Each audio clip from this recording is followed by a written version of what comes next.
في الفيديو ده احنا هنوضح ازاي ممكن تركب البونطة بتاعت الشنيور وتفكها تاني.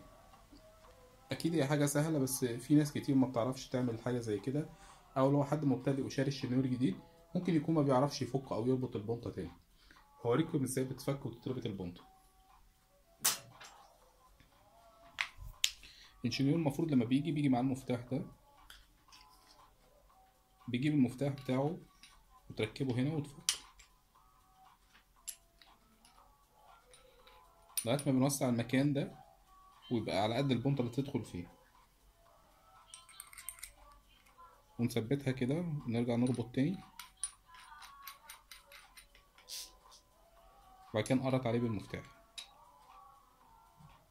موضوع بسيط جدا مفيهوش اي مشكلة. البونطة دي او غيرها كلهم بنفس الطريقة، مفيهاش اي مشكلة خالص.